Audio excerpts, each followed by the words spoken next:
Prepare for Thank you very battle. much, Slacks. Yeah, I mean, we're getting the Visage again, Andy. They did this time give Alliance the chance to respond with 2 picks. Do you like the way that they responded? I mean, one of those heroes is the Luna that does keep winning. Yeah, I mean, I do like that they took the Luna. They were talking about it quite a bit on the panel. At least Cinderin, the only person talking about the game on the panel. But no, it's definitely good in this game. It's got a really high win rate. I think 100%'s decent last time I checked, but we'll see if they can do it this time around. I do feel as though when you have a Visage and you're playing against a very high natural armor core, like a Luna, you do run into some more problems. Like in game 1, there was a lot of squishy heroes on Alliance that the Visage could just eat through, right? Like a Queen of Pain, for example. Like Limp had to go for the Yules for the Axe and then go back for Plate Mill, things like that. But in this game, there's going to be a Rum buff, and there's going to be a Luna with absurdly high armor on top of that. So I do feel like Quakefa is going to run into maybe some you know, at least a little bit of trouble this game, I would hope. Okay. One of the other things that I've got to ask you about, Andy, something that we're going to see Boxy try and show us how it's done. The off-lane Mirana, is this something that you're happy to see and you're hoping is going to be making it into your pub soon? Okay, so let me first start by saying I don't ever want it in my pubs because you know the Miranas that you get, okay? You're not going to get Boxy's Mirana. No. You're going to get the guy who is like AFK from his keyboard, comes back, he's like 4 position, and then he picks it last instead of just like first picking it, because why wouldn't you do that? So that's the Mirana you're gonna get. In that case, I absolutely don't want it. However, I do feel like in this type of game, like the enemy's safe lane Alliance is not really that scary kill potential wise, right? Like they have a couple of nukes, but it's not really gonna be too hard, I think, for him to really just occupy the lane. Right now it looks like he's either yeah, he's just scouting for the creep. Okay. Gonna see him. Not really much is gonna happen here, but I mean, I do feel like the rest of the pieces of Liquid's draft are good enough to kind of just make it work as S4. It's getting gone on here. FNG has come in with the TP to try and provide some sort of help out for S4, but he's so low. Insania just starting to right-click him down. He does get the chance to pop one more Death Pulse. He's gonna live. South does get cancelled, but he will live, and Alliance will be the ones to claim first blood as Insania falls. And he was real thirsty for that kill. And looking at lanes real quick, we do see that it's going to be the Visage in the side lane. Something that we don't see very often. Like Cinder was saying during the panel, you kind of want to put him mid just for getting the familiars up as soon as possible. I guess for whatever reason, they really don't feel comfortable putting him mid against the Kunkka, or maybe it's that they want Mickey to be a much more active piece in this game, because obviously Ember Spirit also does benefit greatly from having EXP. No, you do get that benefit, I guess, having it in the tri-lane. You know, this soul assumption, the damage adds up. Like this new kit hurts, and you're able to throw it out at such a high frequency with just that 4-second cooldown.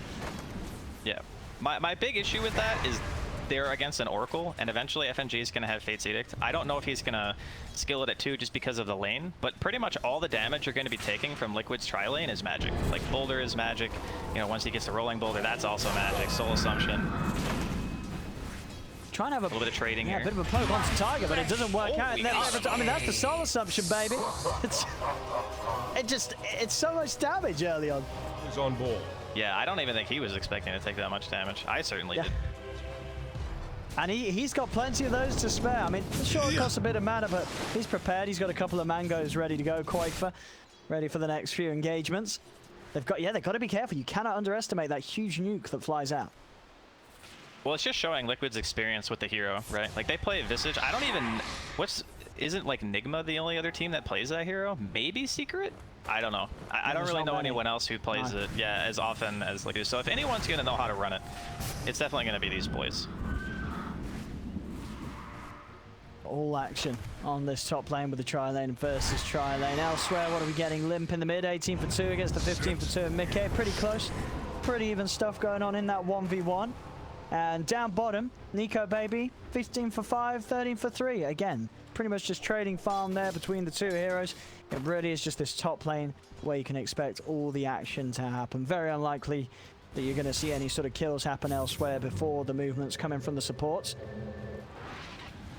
I wonder if this was their plan all along on Liquid to kind of put this 1v1 where the Mirana is going to be really high level. We do see a roll top. S4 gets kicked back, but this time they're going to be able to turn onto Tiger. Tiger gets taken down, but again, the soul assumption. Bam, S4's out.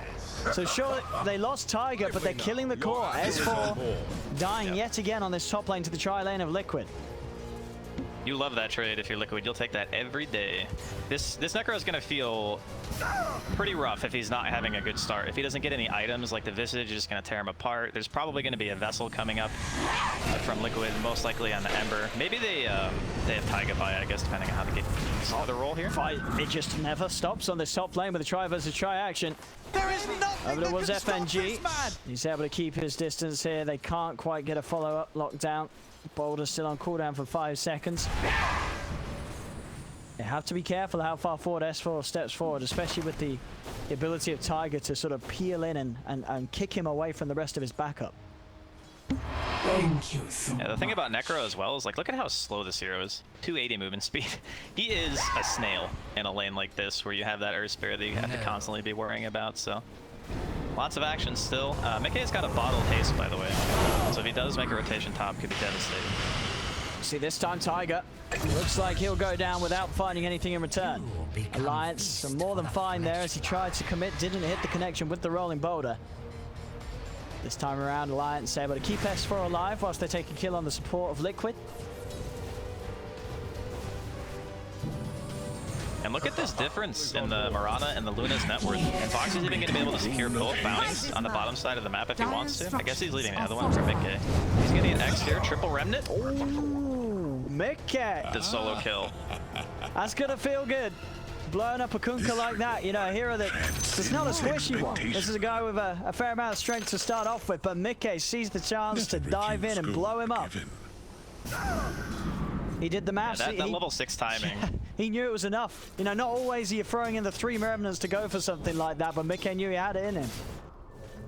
Middle lane's kind of an island this game. Not a lot of action going to be going on there unless it's a 1 versus 1. We're going to see a TP from FNG towards bot. Looks like Nico's saying, hey guys, I'm actually not winning this lane. The Mirana's doing very well and is also taking my bounty runes. Maybe it's time to change up the way we're handling our laning situation, because I really don't think it was working out for Alliance. No, for sure. I mean, as you say, you know, Boxy was leading the CS. I mean, is that expected? Is it easier to CS as a Mirana? You did nice attack animation? Well, it's not just about necessarily the CSing, it's just about your range. Yeah. Like, you're 630 attack range on a Mirana. Luna's only, 330, so it's quite low. But even in this situation, I would still favor Liquid. Like in the 2v2, I think Liquid's lane stronger down here, and in the 1v1, I still feel like it's stronger. So maybe their plan with putting the Visage in the side lane was that it would set up for better 1v1s for both of their other core heroes. And in that sense, it's actually quite effective. Yeah, I think, I mean, as you say, they are taking the hit in the fact that Quakefer isn't getting a lot of farm up there, but we saw that last game too, right? Like, he was getting dumpstered by Limp, and then it just didn't matter. Yeah, you're right. He did have a very slow start last game and ended up walking away without dying at all, and getting very good timing on his auras with the Helm, the AC, and the pipe.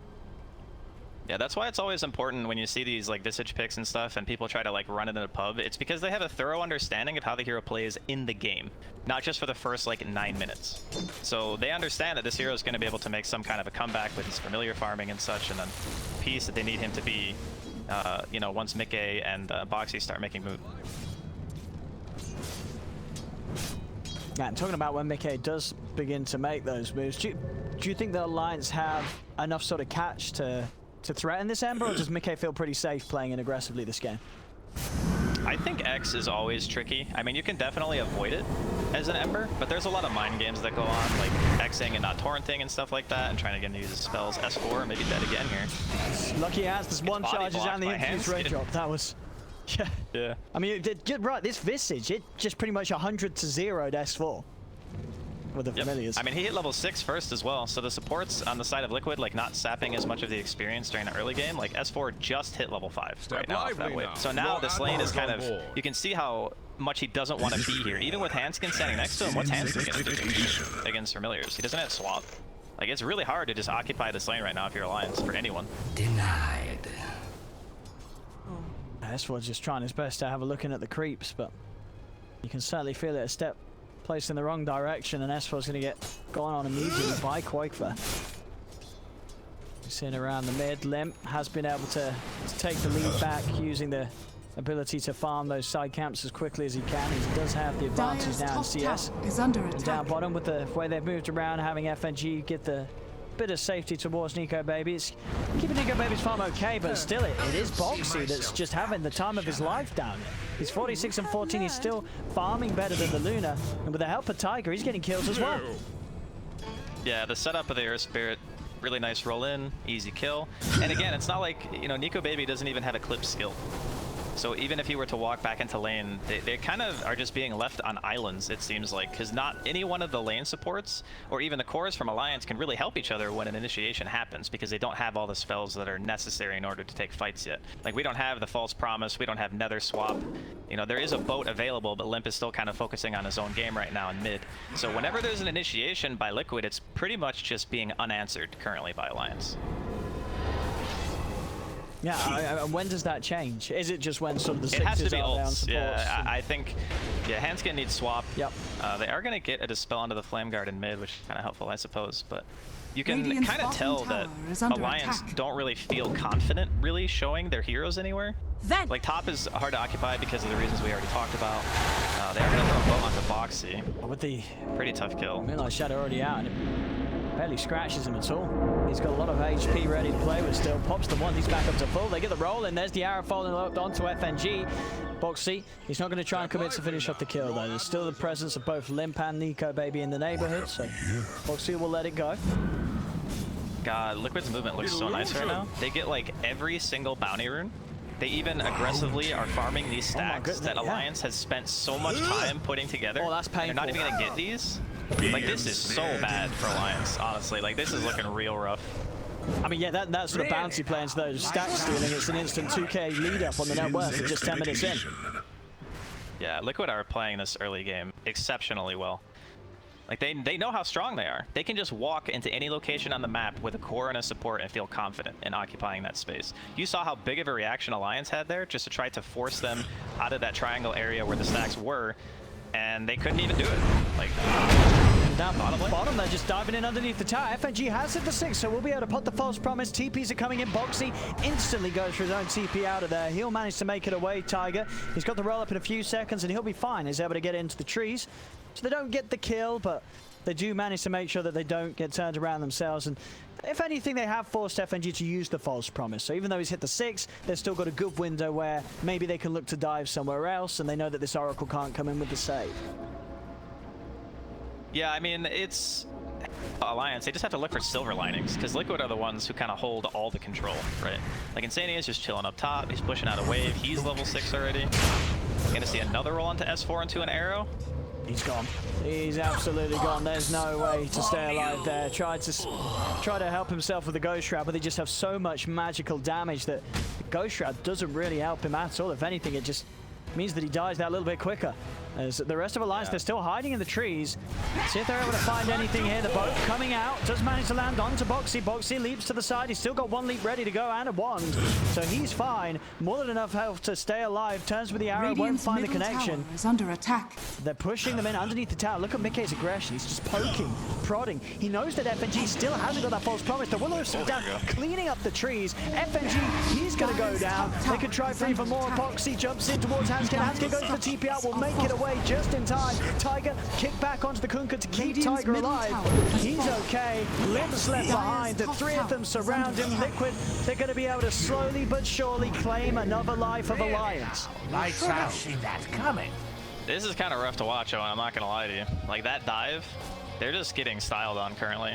The whole way this Dire's kicks top off, tower they initiate is onto under S4, attack. and he has an Oracle, and obviously the Venge isn't Radiant's 6 yet, so we bottom can't really tower is count under attack. Hanskin as an actual save. But they Radiant did structures have are the Fate's fortified. Edict and Fortune's End. Dire's So top tower when the is Earth Spirit under attack. initiates, typically how the matchup goes when you have an Oracle on your team, that the Oracle will dispel everything the Earth Spirit does if the Oracle is not the one receiving the spells, right? Because if you get silenced, obviously you can't dispel yourself.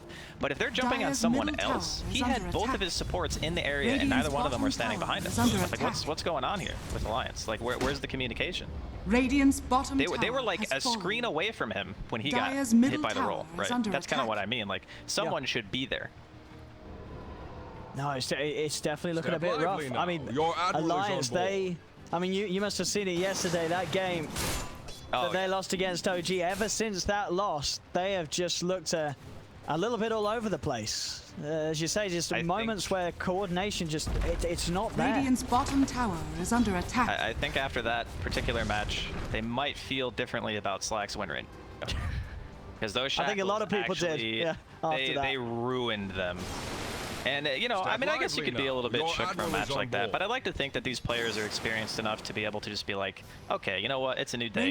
Let's just try to play the game the way we want to play it. But it just seems like Liquid's heroes, they play so fast, and they have essentially no cooldowns. Like, their longest cooldown is Will-O-Wisp, right? 130 seconds, and then Magnetize is 100 down to 80 level 30. So they can just fight constantly. There's never a point where they can't react. S4, he was trying to have a poke there. Behind the tower, the arrow comes through, will clean up the Hellbear Smasher. Easy plus 200. The Will-O-Wisp is down onto the three of them, into the familiar stuns as well. The Magnetize Alliance, they've got to be careful. The boat comes crashing in. The false promise is there to keep Nico Baby alive. He's trying to turn with the clip. They do get the taunt. The Reaper Cypher's down. S4 will be able to claim the kill, but he's lost his own life. The Magnetize is still being kept on them. Tiger keeping it on them for the entirety of this fight, pushing them all back.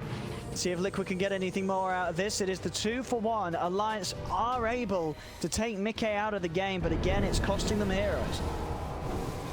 That was actually not too bad of a salvage, though, from Alliance. Like, if we're being honest, they got the Coddle ulti dropped on them. The arrow, fortunately, hit the Hellbear Smasher, I think, so it didn't make contact with the hero. Nice. And the boat buff just kept them tanky enough to be able to live through, like, the initial onslaught that Liquid was throwing at them. If that boat didn't hit when it did, it probably just would have been like a 3 or 4-0 favor of Liquid. And FNG, finding out why it really sucks to play against Visage. Oracle. Yeah, it's got Nico Baby by his side, so Quakefor will be a bit careful, and maybe Quakefor poked a bit too far. Yeah. Yeah, Lim's going to be able to catch, and yeah, Quakefor, he was very, very deep and on his own. I mean, I guess he just really wanted to kill that Oracle. Ends up getting himself killed as he dives into Alliance's jungle with no backup. Yeah, look at the wards though. Like he had to have seen them, right? Am I crazy? Yeah, he must have seen. Well, I guess he didn't see Nico Baby because he might have seen like one of them, I guess. He must have seen someone else other than just FNG. Middle tower has fallen. Yeah, either way, a little bit odd. Alliance. Looking at the road. It's quite hard though. They don't really have any minus armor besides hand skin. Okay.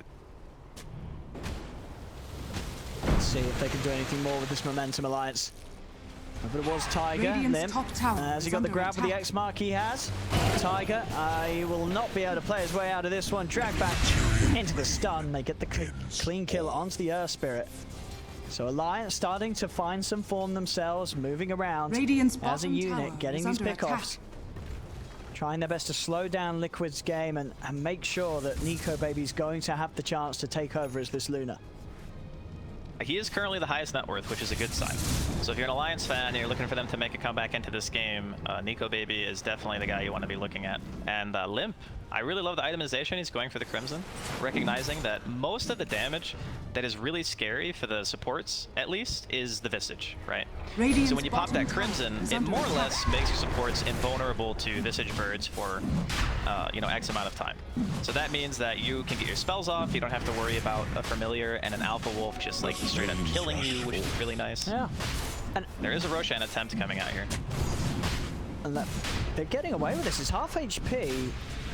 Liquid they don't now feel that fast. Coming across, they poke in, swap back on Mickey, but there's no follow-up. The Will-O-Wisp is there, down onto the 3. The 4th of them actually. Nico Baby steps forward as well. He's trying to kill off the Will-O-Wisp, but not before they lose hand scan. Another drag, bringing Nico Baby back in range of Quakefor and Tiger. Rolls forward, they have him in position, but the save's there from FNG. False Promise comes out, they turn with the Eclipse. X-Mark onto Insania. Nico Baby trying to step forward, but another slight change from Mickey comes out. He's being bumped up by Insania, refilling him, giving him renders to play with. Jumps forward, roll forward. They've managed to kill off the Luna. Nico Baby dies on the front lines. Limp falls as well. The rest of Alliance is trying to bail out of there, but they're not going to be able to escape.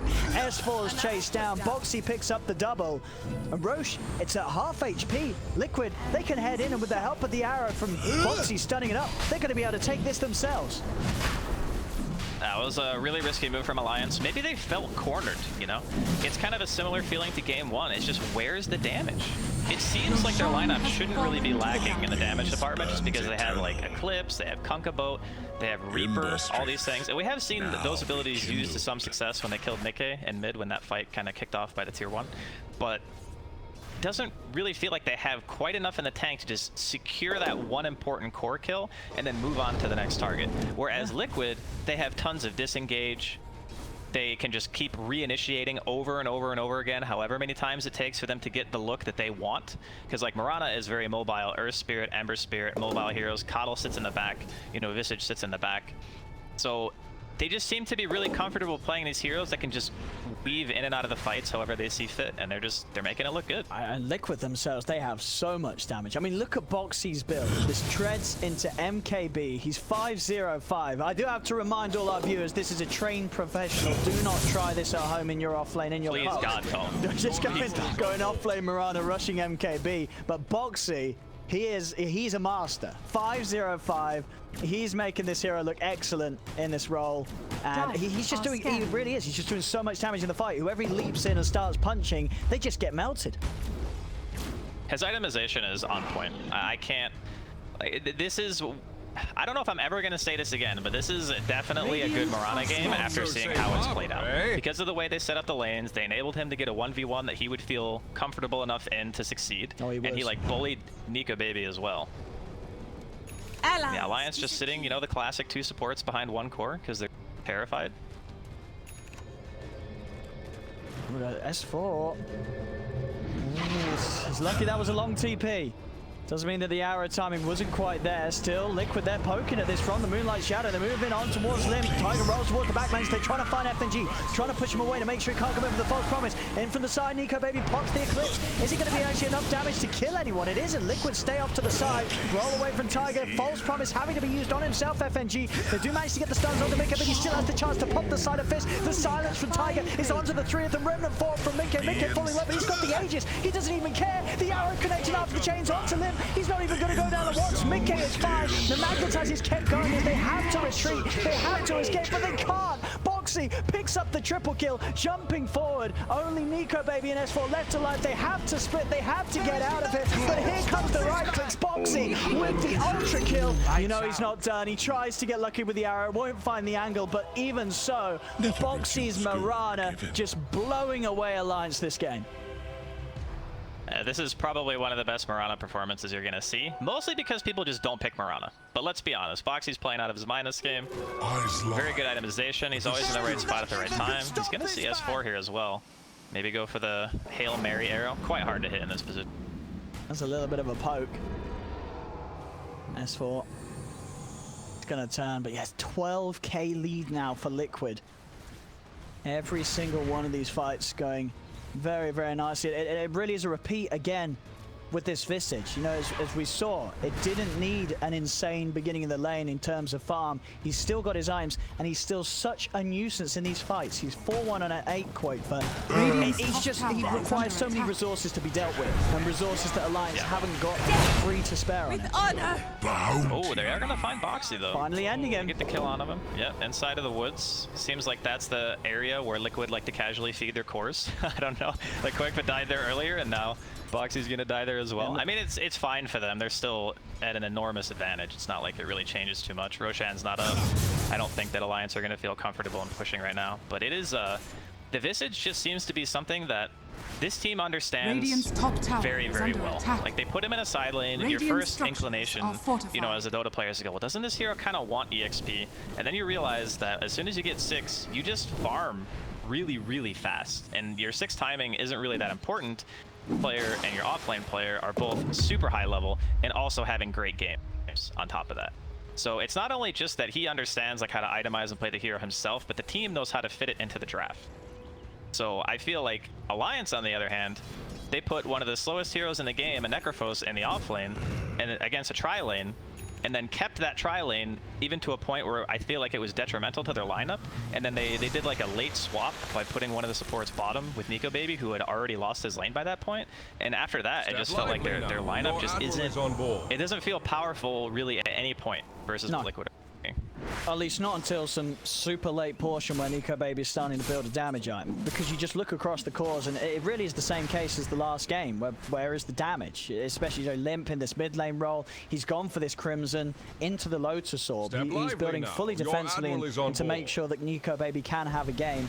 But obviously Nico Baby's the Looney. He's going for this Manta and then for this BKB. Then he'll get some sort of right-click item online. And it just all feels a little too slow in a game where Liquid, as I say, we've seen with Boxy, he has this MKB rush. You know, they have, for instance, their offlane hero just doing insane amounts of right-click damage in a team fight, and Alliance just don't have anything to match that.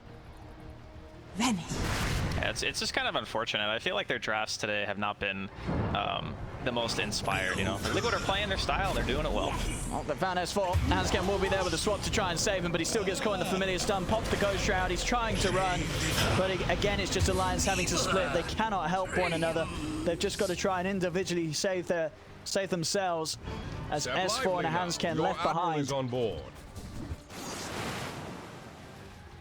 I feel like at this point Alliance are more or less just all-inning on Nico Baby. That's really all they can do. You can see the Kunkka's itemization. I think you mentioned he went back for a plate mill after the Crimson. He's going for the Lotus. They are just going to put a bunch of buffs on Nico Baby and be like, I choose you. Please kill everyone on Liquid or we're in big trouble. Radiant's top tower is under attack. Waiting and hoping that Radiant are he scanning. gets a bit of a catch with Radiant's this top Invis tower rune, has but fallen. as it will be, nobody from Liquid stepping up there. Boxy with his BKB done. I mean, the fact that you do have both cores with that BKB basically making them invincible in these fights, as physical damage is just not present right now from Alliance's heroes. I think after a series like this, if you're Alliance, you go back and you just go, why didn't we just ban Visage game too? Because it feels like that hero has done, even just by being in the game, it makes it awkward, you know, because of the way that the lanes worked out. It's the fact that we're at this 25-minute mark again, and he's just got everything that his team wants him to have. Pipe, AC, Helm.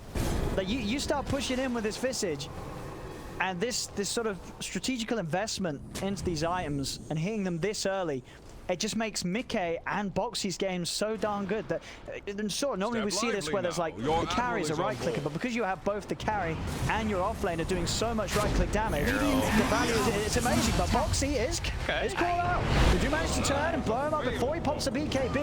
A very big pick for Alliance, as Boxy just doesn't BKB in time, feeling overconfident, jumping in, and they're able to turn. S4 immediately latching him down with a Reaper's Scythe. Yeah, he does not hesitate on that thing. He did it to Mickey earlier in mid, did it again there to Boxy. I mean, it was a clean move. It was very, very well executed. It's just, you know, in the bucket. They need to get a lot more of those types of things going if they want to make their true, like, comeback into this game. Roshan's going to be spawning in a little under a minute, so be looking to see if Alliance are trying to contest or if they just want to play the side lane game. I feel that's really where this lineup kind of just doesn't play well, is when it comes to side lanes, because you're playing against Mirana, so you have Moonlight Shadow to worry about, you have the Ember, you have the Earth Spirit, these heroes that are highly mobile and super threatening to slow heroes like Necrophos and even a Luna, who is quite a bit faster obviously, but there's just no, like, there's no mobility on Alliance's draft. So when you're playing side lanes against a team like Liquid's and they have the ability to jump you from like 2 screens away, you kind of feel like you have to play this compact style where you play the support behind the core. And if you don't have control of the map and you're playing support behind the core, you just kind of get out GPM'd and out experience per minute, and it's kind of being reflected in you know, Liquid continuing to grow their lead. The line being drawn by Liquid, they will group up for the smoke. Try and pounce. They know that the Reaper's Scythe still down for 25. Has pretty much been the sole tool that's allowed Alliance to get these kill flaws behind Limp. Has behind him. And they're going to start poking away. He's got a torrent, slows down for a little bit. He says he not save himself. And Roshan's up. They'll head into the pit. They'll start taking it. And very little that Alliance can do about this. They're going to just have to let Liquid have this, as the Sages and Cheese will be theirs.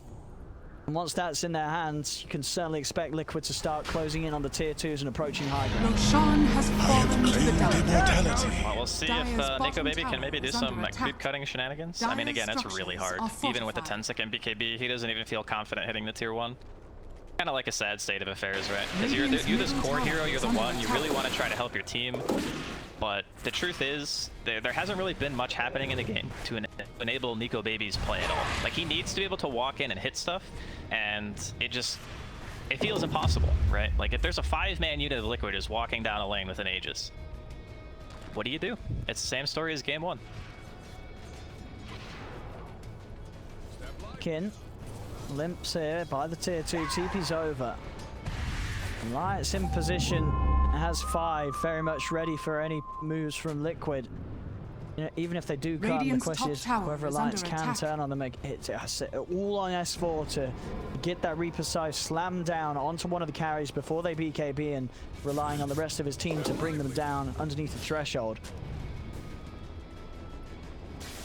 They're watching him. Okay, coming in from the side. They're going to start the fight. Leads in with the chains already. Tiger rolls straight forward to the back lines. The Will-O-Wisp now on to the 3, 4 of them. In fact, grabbing them all back. There'll be a swap trying to get S4 out of it, but S4, he's so low. The first soul assumption comes out, takes out the Vengeful Spirit. BKB, popped by Tiger, has also got it ready to fight with. Rolls over as they move in. Mickey tries to commit onto Nico Baby. The Eclipse comes out, but Mickey, with his BKB, he doesn't care at all about the Eclipse. He's got another Remnant, throws it out to back away. There's been a buyback from Hanskin. Mickey, he doubles back in with the Remnant again. Hanskin comes with the swap, Reaper Scythe out, but this time it's not enough damage. Mickey will not fall. Ghost Shroud is not going to save S4. It buys him a little bit of time. Then the soul assumption, the kick forward, S4's down. No buyback on him. Liquid can continue to push in onto this tier 2 with the Visage and her birds. And Mickey, throughout it all, he doesn't even lose the Aegis. He's now got the money to complete his Aghanim Scepter. This game continuing to get tougher and tougher for Alliance to hold on to. You could see like how helpless Nico Baby feels in these fights. He BKBs, he's autoing, he pops his Eclipse, you know. That's the point as a Luna where you should feel like you are the strongest. Mickey using a Remnant there for an illusion. Not too worried about it though, I'm sure, given the current state of affairs, but I don't know, man. These types of lineups, like Alliance have some catch, like they have X and offensive swap, but you're like sacrificing heroes to do that. They're just going straight in, kicking Limp outside of the base. Limp, he's gone, or maybe not. FNG, last millisecond, coming in with a false promise, will keep Limp momentarily alive. They're salving him up, meching him as well through it all, so he will heal back up to a safe amount of health. Limp will live thanks to the fast reaction of FNG. They even get the swap back onto Mickey. Mickey, one more slight, but they are able to take away the Aegis. Can they do it a second time? It doesn't look like they'll be able to, as Mickey gets the Flame Guard off. He's been glimmered, pops the Essence Ring. He's able to move away. Very nice arrow there from Boxy. Came in onto Limp just as Limp was trying to prime the Torrent to catch him as he came out of that. Yeah, I mean, you can just see, like, where is the damage? There just really isn't any. And it feels like when you look at the Visage versus Luna kind of matchup and how the heroes want to play, because obviously they both kind of played as one this game. The prize is mine. Even though the Luna doesn't really care about your birds that much, you can't utilize Eclipse as effectively as you would want, because you're always going to be dealing with a Dominator creep and 2 familiars as long as the Visage is in the fight.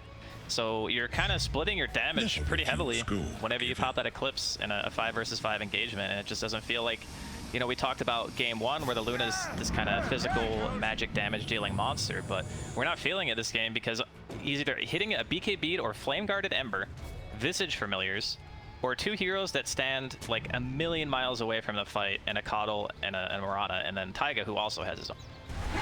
So Eclipse basically is just not even a skill right now. They just BKB or roll away or Remnants away. Yeah, Many ways it's real tough. Maybe they solved the Luna. Oh, and maybe that's what Liquid have going for them right now. No, I think by the looks of it, they may have. A hero that's been winning time and time again, but Liquid have come in and they're shutting it down hard. 21k lead right now. As they look to try and kick off another fight. Silence from Tiger catches the 3 of them. The Will-O-Wisp is out. They move in, committing onto Limp. Limp, he's not going to be able to live himself. Does manage to get close enough for FNG to come in with the false promise. Mickey pops the BKB. Nico Baby's Eclipse doing some work, but just not enough right now. Tiger rolling in no fear whatsoever. The Reaper's Scythe will manage to slam down Mickey. But the rest of Alliance, they're having to retreat. Hansken with the swap out, but this magnetized Tiger, he's just keeping it on them for the entirety of this fight once again. Rolls over on towards FNG, kicking him back into the clutches of the rest of his team. Limp tries to step forward, but he's the last man standing, and he will finally go down as well. It's a team wipe. Liquid kill them all. 28-9. The net worth lead just continuing to grow. Alliance, they just can't get a foot in this game. It's just so hard to play a lineup where you're behind. You don't have the mobility advantage, right? I mean, that's kind of been the story of the game. Every time there's an initiation, you can see Taiga, like you said, he's in the fight forever. He gets like 5 stones down to propagate his magnetize, and it outlasted the boat buff. Like, that's how long they were magnetized for. They just don't have enough damage anymore to really just get that one kill. It's kind of been the story of the entire game. Even in the mid lane, like Lim solo died, like Mickey killed him, he hit 6. Obviously, like those types of plays are really hard to deal with because you don't know exactly how much experience the other guy has. But then after that, everyone's just getting like killed in these team fights, and there's no damage being dealt to really any of the cores on the side of Liquid. The only time they ever get a kill from Alliance is a Reaper combo. That's it. Like they killed Mickey, and then they lost everyone. Yep. I mean, and that's sort of what hurts about it the most, right? You know, if you are, as this Necro, getting these Reapers kills, but just not able to do anything with the extended time that the hero's dead, it's like, well, what does the kill actually count for at all? You're getting a nice cash bonus, but you're just unable to do anything with it because you're always having to use it in situations where your whole team's just dying. It's always been a thing in Dota where it's not really like pure rock, paper, scissors, but there are certain things that your lineup wants to have. One of them is normally catch, and it's just a term that loosely describes, can we jump on a hero when they don't expect it and kill him, right? And that's what your Kunkka is for in this lineup. But the issue that they're running into is he's the only guy who can do it, and there are like 3 heroes that really need to die on Liquid, and S4 is just going through this bounty. That was close. Lots of damage on Boxy. Very, very close with that MKB. Daedalus done. Chains are in. They're ready to kick off another fight here. Liquid over they go. Straight on a handskin. The Will-O-Wisp down. They pop the BKBs. Roll forward from Tiger. He's trying to keep FNG at bay. He cannot get close enough to save S4. FNG pops the false promise onto Nico, baby, trying to give the Luna some way of escaping. But it's another huge cleanup from Liquid as Boxy claims the triple kill. I mean, here's KDA just getting fatter and fatter. 14, 2, and 15 this game. I mean, all of them on Liquid are just having stellar performances because of the high involvement from every single member. You know, all of these plays, they're happening as a 5-man, they're happening as a unit. You know, it's a great game as well for the Keeper of the Light, Insania. He's holding on to 6k gold in the bank. He's going to just be able to buy a straight up entire Hex. I just want to point out, by the way, now that we're talking about Insania, this guy didn't even skill Blinding Light until, like, I don't even know, it was either 10 or 11, I think he skilled it. He just played side lanes the whole game. He's like, hey, if I push these lanes, I know my team will make stuff happen on the map. And then again, that's just like real thorough understanding of what their lineup is meant to do, because he's really the only one who wants to do it. You don't want to show Ember too much. I mean, Visage is going to be farming the woods a lot. Boxy might show in a lane here and there, but he is basically like the dedicated wave clear this game, and it's showing. He's got, you know, he's the trust fund baby in this game. Bottom barracks has fallen. Here we go, rain tracks taken. They will manage to push them away from the melee racks for now. But it doesn't feel much more than, you know, just Liquid giving some, you know, sort of playing with their food a bit. They know that they're at such a lead. I mean, it's hard for them not to. Looking at their items, they know. And yeah, as we see, Nico, baby, he's going for it. It's the only way. I mean, it's not guaranteed to be the way, but it's a chance of finding the way of turning it around. Not do it. Yeah, he has to. He has to. I mean, Rapier is one of those items that is, I feel, still maybe a little bit under purchased still. Okay. Just because it gives you an unbelievable power spike, and the item got buffed so many times in a row. It used to be way less damage, and now it's just permanent true strike. Yeah. So you can't miss, right? Unless it's buildings, I think, or something like that. I don't know. Dota interactions are weird. But anyway, there are a lot of times when you can just get that item on a core hero with an Aegis, and the game will just end. Because the enemy team, even if they have buybacks, they won't be able to commit on the hero like a Luna. Gyro obviously is not super popular right now, but he was also one of the guys who used to buy it a lot. And then you have like your Medusa and such. So I think it's actually quite strong. If you feel confident in your ability to just win like one engagement, then you can just end. But is it strong? Yeah, here we go. Is it strong enough to turn around a 34k lead though? Okay, that I don't know. I just really like talking about the item because I feel it's one of those things where Dota players are oftentimes very stubborn, obviously myself included. And we really just hate to do stuff differently than how we think it should be done, right? Maybe that's just humans, I don't know. But I think it's just one of those items that people, like Necrobook. Necrobook was the same for a very long time. And then all of a sudden, everyone just starts buying it because they see like 1 or 2 games of a guy doing well with the item, right? I feel like Rapier could very easily be the same thing. Oh, he's so close. Is under attack. So close. I mean, he's definitely going to buy it. I mean, yeah, he's going to get, if they stick around and push this tier 2 in another wave, he'll have it. He's going to sell the hell. Leveler, which is, he's going to sell the hell. Yeah, that's good. That's a good call. All in, hero, and all Radiant's in. Oh my goodness. Let's see. Oh, Mickey. He's in as he's out, and he's out. Nico Baby steps in. Now got the Hex onto Lim. They will have seen the Rapier now, you would have imagined. The Will-O-Wisp down and out. Nico Baby, does he want to try and commit the BKB upon the BKB? Takes out the Will-O-Wisp, turns over towards Mickey. There's the damage. It is forcing the Ember to back up. No, he pops the Eclipse, but already Liquid are out of range of this one. They turn with the Soul Assumption and now the BKB. Oh no, it's ended on Nico Baby. Nico Baby is vulnerable. He needs help. Is he going to get in time? Pops the man to try to retreat. FNG, he's in with a false promise. Just in time, they're moving to the side. The boat, it comes crashing down and trying to turn with the Will-O-Wisp. Is causing so many issues for Alliance. They have to step out of the range of it, and they lose the life of Nico Baby. They didn't have enough heals to keep him up. No buyback on them. Foxy, he'll claim his trophy, picks up the Rapier, and whoa, that's a straight DC. Limp just pieces out of here as GG is called. The tips are there. Liquid know. Liquid know that Limp is just done with this game. He's done with this series. I mean, I don't think I can blame him. It's kind of a frustrating game to play when I feel like strategically you're just at the disadvantage. That's like the hardest win to acquire in Dota, is when you have been outdrafted like heavily, right? And I don't feel like this game was maybe even as bad as game number 1, but the way the lane shaped up, both, you know, solo players on Liquid getting the advantage over their counterparts on Alliance, and then, you know, Boxy having a standout performance where he basically just goes around and kills every